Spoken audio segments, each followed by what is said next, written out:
Chris and his dad both seem to be extremely excited about Paige's beauty or her booty.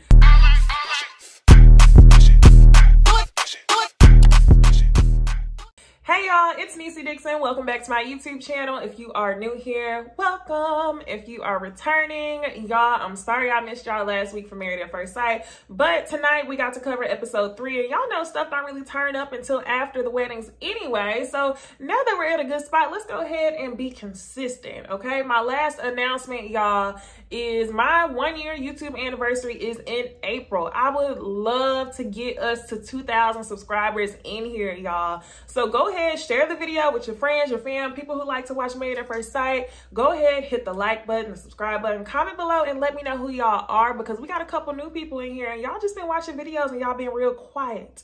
So let's talk, okay? We got a lot to talk about. Chris and his big ass daddy are triggering as fuck. So without, you know, all the extra fluff, let's go ahead and jump into it. Married at First Sight, season 12, episode 3. All right, y'all, so we have the final 2 weddings tonight. The final 2 weddings are Paige and Chris and Haley and Jacob. Y'all know everybody was waiting to see Paige and Chris, because part of me is like, we knew Chris was a fuckboy, okay? Y'all, I told y'all in my first review, he was a religious fuckboy, right? So I was just nervous for Paige, because I'm like, is Chris gonna show his ass at the wedding, or is he gonna at least wait a couple episodes to show his bare ass? And literally, he showed his ass at the wedding. So for the wedding, y'all know the cliffhanger. Chris kept saying that basically the worst thing that could ever happen is if she walked down the aisle and she wasn't attractive. Not once did Chris say, what if she walks down the aisle and she's not attracted to me? So it's like, Chris, who do you think you are? My goodness, I can't deal. So Paige walks down the aisle, y'all. And like we said also in the first video, her body was banging, okay? She had curves for days in that dress. The dress was beautiful. Pretty much all the ladies' dresses were beautiful. The only one that I could not get down with was Virginia looking like a sloppy, sweaty mess because she was drunk the whole night. And I'm pretty sure it was because she was drunk, because if she wasn't, I think it would have been okay. Virginia had the purple eyeshadow. Literally, that was all because this whole part of her face was completely gone because she was drinking the whole night. Her mouth was wide open. Ha! You know, the drunk glass where you, your whole mouth is open. I don't know how Eric kissed her the whole night.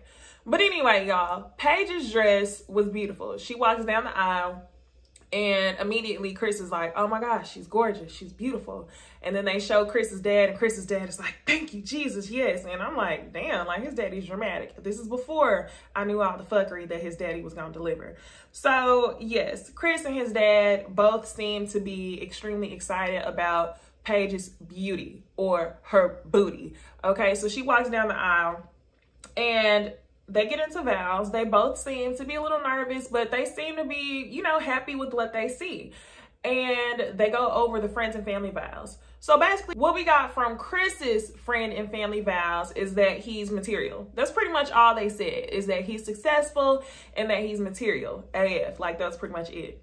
And then for Paige's vows, her family and friends explained her in a much deeper way. Like, she's a woman of Christ, she's a boss, you know, she's this, she's that. They made Paige sound amazing, which I'm sure she is. Like, I loved everything about Paige, and I talked about Brianna too, because Married at First Sight usually always shows out with the Black girl magic. They have bosses, beautiful women on the show. So it was no surprise to me that Paige's family made her sound so amazing.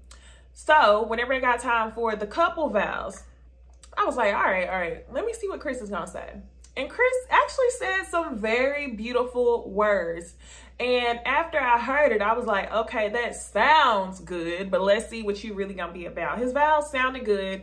Keep in mind, he did keep his face down in the paper the whole time he was reading. And I was like, he kind of just, Chris gave me the vibe that he wrote some stuff that he knew sounded good.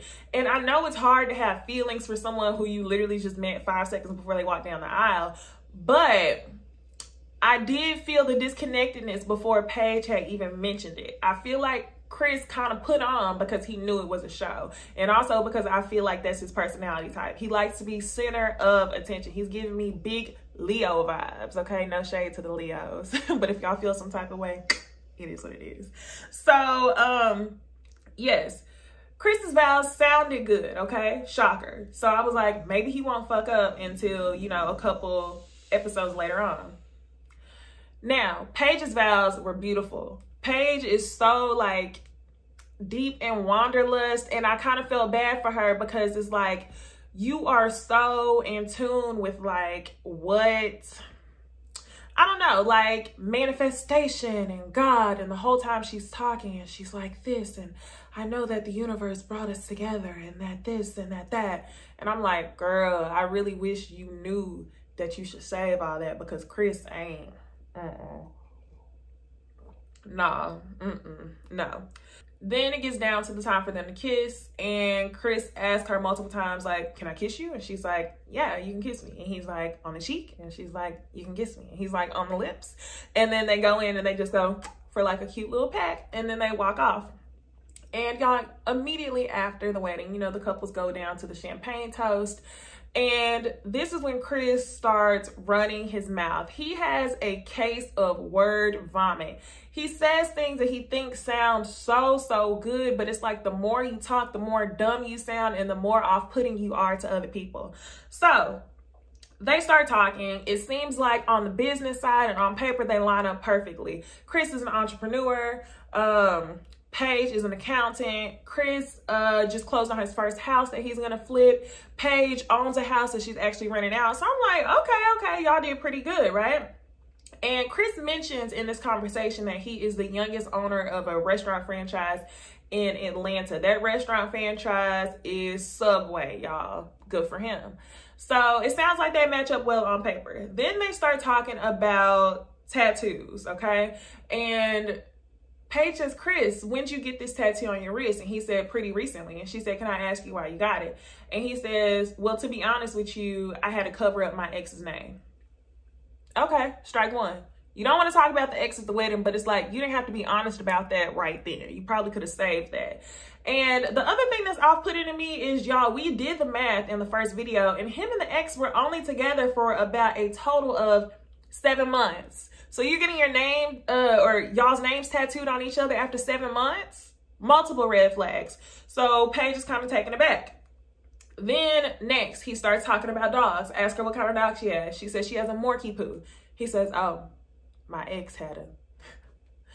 Chris, you are so unaware. You are so stupid. I can't. The first video, I try to give you benefit of the doubt and not call you stupid, but I'm just like, I don't understand how you could really fuck that up. It was just, I don't know. You don't want to talk about your ex at the wedding. Like, you could have saved all the dirty, nitty-gritty conversation for, you know, 2 weeks from now. Or honeymoon, better yet. Or after, you know? Whenever all the beautiful times are, like, done. You're dumb. So, yes, we're going to hop back into them. Let's go ahead and jump into the wedding of Hailey and Jacob. All right, so Hailey and Jacob are both getting ready for their weddings. And Jacob is explaining to the camera or whoever it was, his friends, that out of all his friends, he's kind of the last guy standing to get married. And I've heard Jacob say this a couple times throughout the 3 episodes so far. And my biggest concern is, like, are you getting married because you are the last guy standing out of your group of friends, or are you getting married because you want companionship? So it kind of concerns me that he may not be capable of being in an actual relationship. I don't even remember Jacob saying when the last time he was in a relationship. So I think that this is all going to be very new for him. Super new. He's 38 years old, and something tells me he doesn't have very much experience in the relationship department. So I am a little bit worried for our girl, Hailey. So Hailey's getting ready. She's full of nerves. She's used to being a bridesmaid, and, you know, she's just nervous. Her friend, y'all, this is real petty, but she asked her friend to make her champagne with the dip of orange juice, and the champagne was orange. That's not how I like to make my mimosas. So I don't know. How do y'all like to make y'all mimosas? Y'all be putting a lot of orange juice in it, or y'all just go bloop? Y'all like champagne with just like a spritz? I've been seeing people do the wave of orange juice and you just drink your champagne. Now they're standing outside the wedding, and Jacob is talking to his friends, and he's asking him, what are y'all's concerns about today? And what I thought was super funny was that most of his friends' concern was what he would do. They were never like, oh, I'm concerned that she's not in it for the right reason, or she this. They were concerned that Jacob was going to turn her off with all his weirdness and that Jacob was going to be the concern. And then another thing with Jacob's weird self, before they get down the aisle, he's saying that he hopes that she's a larger nosed female. I have never heard anyone explain their attraction for the opposite sex based on a nose preference. So Jacob is super weird. And last night it got me thinking, I'm like, who is more quirky? Is it Henry from New Orleans or is it Jacob from this show? And I would have to say it might be Jacob, but as the episode went on, Jacob kind of seemed to be a little bit more charming, whereas Henry was kind of just on edge all the time. So I really don't know. Y'all comment below. Jacob or Henry, who is more weird? So they get down the aisle and now it's time for the vow portion. And my notes from this is just, the whole thing was awkward. It was painful to watch, y'all. Jacob was so nervous that there were times where he forgot to smile. Haley is very funny, very smart, very charming. And he was kind of just like standing there the whole time. And it's like, Jacob, that was a joke. You were supposed to laugh. So yes. And then once it got time for the kiss, that was even more awkward. And that kiss told me everything I need to know. Jacob is not very experienced at all with relationships. So yeah, I think that in the long run, Haley is going to get a little bit annoyed with his beginner level relationships and he doesn't really have the relationship knowledge. There's other words I'm trying to use, but he doesn't really have the relationship knowledge that a regular 38-year-old should have. There's a 10-year difference. Haley's 28 and you would never be able to tell. Jacob all out turns into a 13-year-old boy at the middle school dance. So, okay, so now it is time for pictures. And Paige is talking to her girls and she immediately says, I just feel really disconnected. Because y'all know Paige likes to talk like this in the universe. And I just felt really disconnected. And I was like, girl, that's your intuition. Trust your gut. You know the universe brought you here for a reason. You know you've been, setting your intentions out. And if something don't feel right, you already know something with this man is not right. And this is before he even started talking about all this stupid stuff. She just says, I felt really disconnected because his head was down in the paper the whole time. And I was like, you know what? I was going to let it go because I was thinking that he was nervous. But now that Paige pointed it out, I was like, you know what? I should have trusted my gut. So Paige, you already know something is up. Now, Haley and Jacob, picture time. Very, very, very awkward, okay? And I will give Jacob benefit because it was also awkward on Haley's side because she had to be close to this man who she really didn't know. Another brownie point for Jacob's weird ass, okay? Another brownie point. He took the initiative to go over to her bridesmaids and say, okay, grill me. And I'm like, okay, Jacob, that shows a little bit of confidence. Like, you might be a little weird, but you seem to be a little bit, confident as well to go over and let the bridesmaids kind of just question you. So I really like that scene. All right, y'all, take a shot every time y'all hear Jacob say that he has a beach and a sauna and a pool and a hot tub in his backyard. Okay, so y'all, it is time for the dinners and Haley and Jacob are talking and they could not be any more different. Haley has thought about moving to Australia. She likes to travel a lot, whereas Jacob just got a passport. He is a big time homebody. Anybody who builds a beach and a sauna in their backyard, you don't want to go anywhere. And I want to know, like, did he build this stuff as soon as quarantine hit or was he already a homebody before? Because I would love to have a sauna and a beach and a hot tub and everything in my backyard right about now. But if we weren't in a pandemic, I would go out to one. So yeah, they couldn't be any more different. Jacob mentions this like 100 more times in the episode with every person that he talks to. He can't be any more proud of his beach, his sauna, and his hot tub. Hoping that somewhere they can find some commonalities or either their differences will attract them to each other. We'll see. My main concern with Jacob is just, is he capable of being in a relationship? Because he really gives me 13-year-old middle school boy vibes. It's the dinner time for Paige and Chris, and this is where the fuckery starts, okay? So put on your seatbelts. Paige is talking to Chris, and she's saying, so why'd you move to Atlanta? And he says, well, first I was homeless. All right.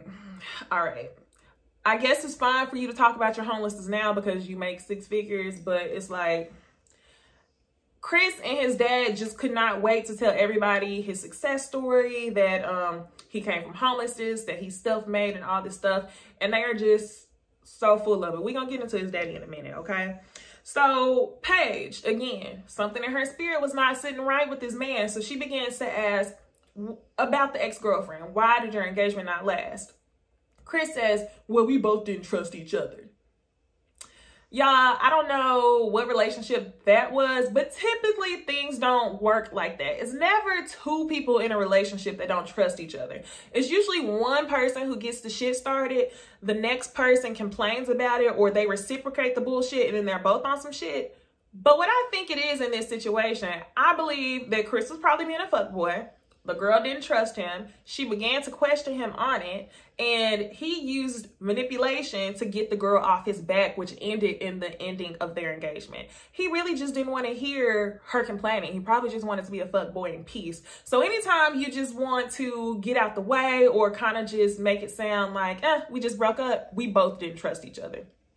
Chris, you should have lied. You should have just said, you know, we moved too fast and I realized that wasn't a girl for me. But Chris, you ain't all there. So you're going to come out saying a bunch of stupid stuff. Another thing I will say is Paige.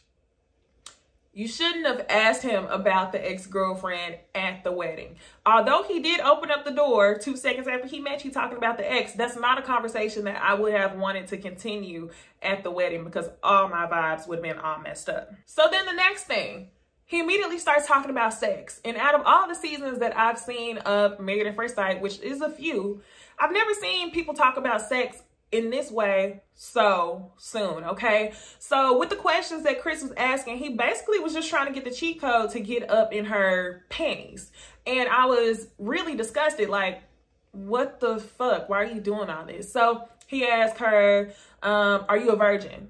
The number one question. Basically, so like how long it's gonna take me to be able to get up in it? Like, are you a virgin? Do I have to wait a little while? Or if you're not a virgin, my chances are slimmer or sooner. I can get in it sooner. And I know that's what he was thinking. So he asked her if she a virgin. She says no, she's not. He asked her, does she have a high sex drive? And immediately she's like, well, if I'm comfortable around you. So he's like, okay, how often are we gonna be having sex? Basically, that's what he's saying. Then he says, are you on contraceptive? Next question, he's basically saying, let me translate that. Can I go raw or do I need to use protection? I was so upset. Y'all, girls, I was triggered as fuck by that moment. There are so many fuckboys who have that same conversation when they don't know you. Are you a virgin? They want to know how long it's going to take for them to get you to bust it wide open.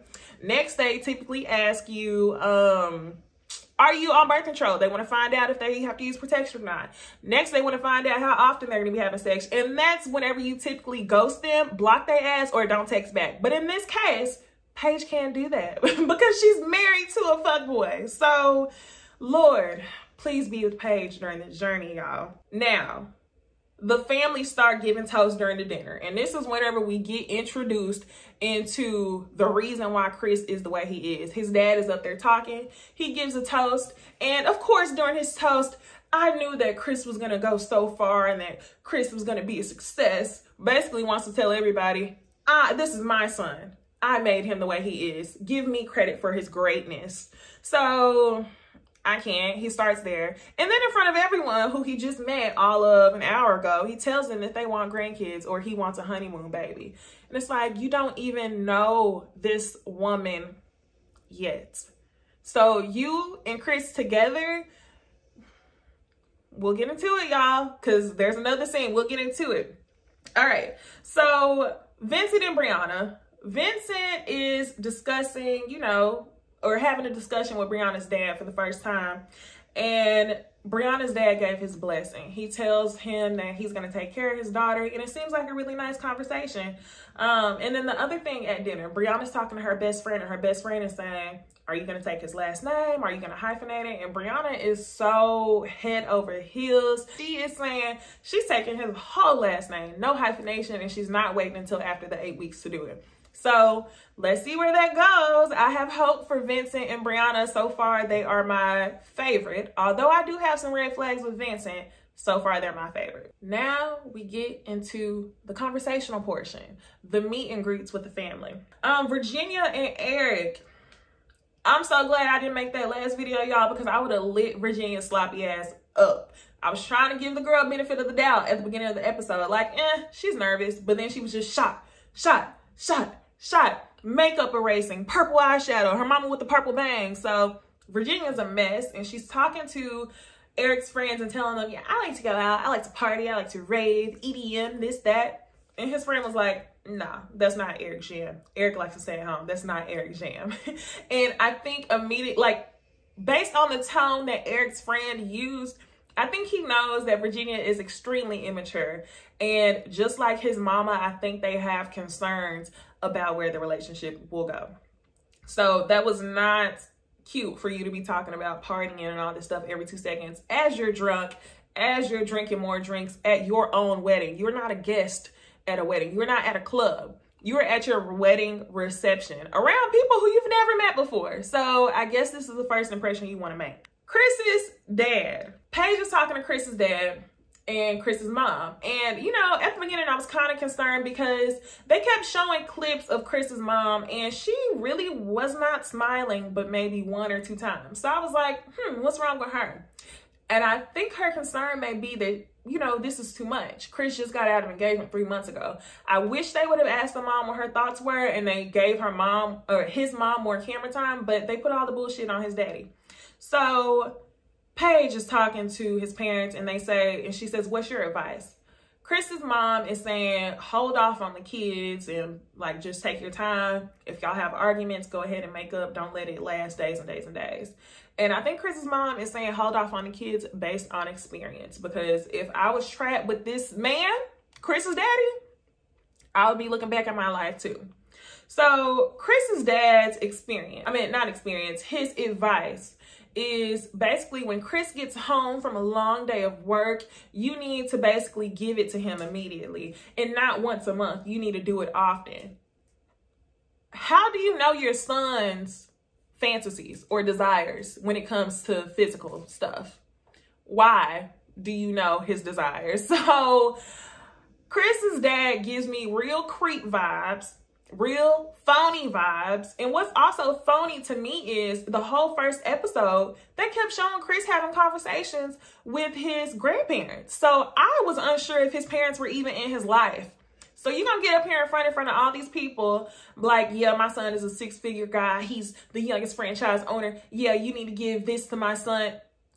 Chris and his dad make it apparent that they think a woman only serves 2 purposes. Number 1 is to bust it open, and number 2 is to clean and have kids. So, or I guess 3, and that's it, the bare minimum. So men like Chris and his dad disgust me. While Chris's dad is sounding like an idiot, Chris is on the other side of the room talking to Paige's bridesmaids, and he says to them, she's no trophy. She's no trophy. He says, yeah, she may not be what I want, but she's probably what I need. Okay. Then he further explains that he typically doesn't go for women that looks like Paige. And they're like, okay, what are you used to? He says just sedity women. Basically women who, I guess he thinks that he usually F's with girls that are higher than Paige's caliber. So I'm like, okay, really? You're really going to say that in front of her friends? Then he says that, oh, she got a nice body. She got a nice body. That's all he continues to say throughout this whole episode. And I already knew. I'm like, come on, Chris.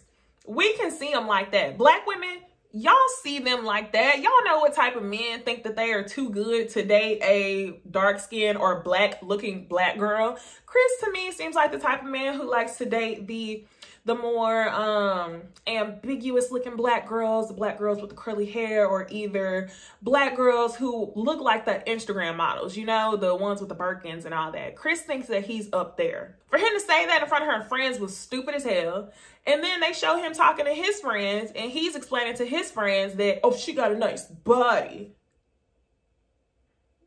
I can't. Men, he's the epitome of like a stereotypical man. Women are worth more than that. And he should not have been chosen for this show because in my opinion, the experts completely effed her over. I don't know what he did in this virtual interview to be chosen, but y'all need to change the process because every season y'all put a bad apple in it and you could potentially mess up somebody's whole season. Life, not whole season, life, okay? So another thing he mentioned to Paige's friends is his ex-engagement, and her friend with the dreads, I love that girl. She is so deep and in tune with the bullshit. She's like, nah, that doesn't seem right that you were just in a relationship like 3 months ago. What makes you think you're ready? And in her confessional, she says that she hopes that Chris isn't trying to prove a point to his past. And when she said that, I was like, yes, girl, that's exactly what he's doing. It reminded me of whenever Naya Rivera, rest in peace, was supposed to get married to Big Sean. They broke up, and instead of canceling the wedding, she ended up marrying her best friend on the same day at the same venue. It was almost as if she just wanted to prove a point to her past.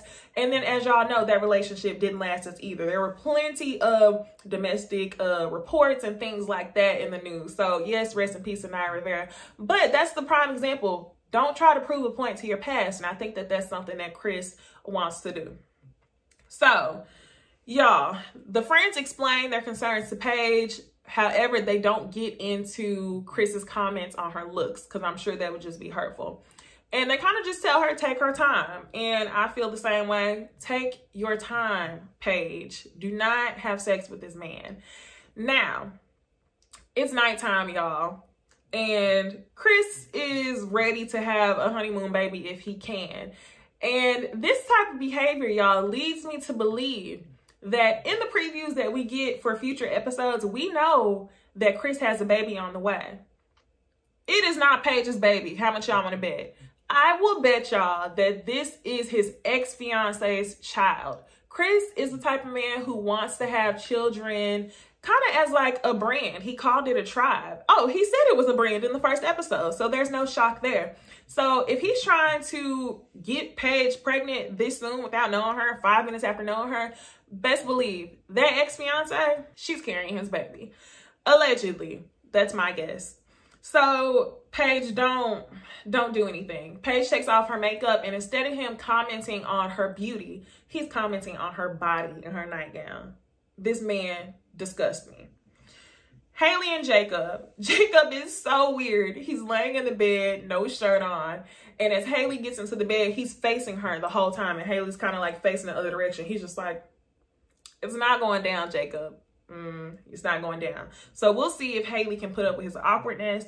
Then Ryan and Clara. Clara is tripping because like her hair was a mess. She was uncomfortable in the entire wedding. And I kind of wish her experience was different, but you know, it is what it is. We'll see how they get along. It took her forever to get into the bed. Ryan has a tank top on. Clara has pajamas on. So it seems like it's going to be a pretty PG night. Virginia and Eric.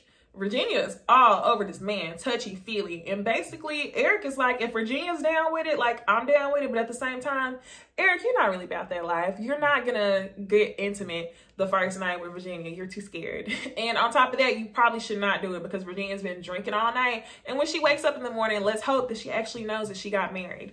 So, y'all, that was pretty much it for episode 3. Like I said, I love Married at First Sight. And I know we got a couple new people here, y'all. Comment below. Let me know where y'all are watching from. Let me know what y'all thought about tonight's episode. And again, y'all, we are on our way to 2,000 subscribers. Hopefully, we can do it before my 1-year YouTube anniversary. So, like and subscribe, and I will see y'all in the next video. Bye, y'all.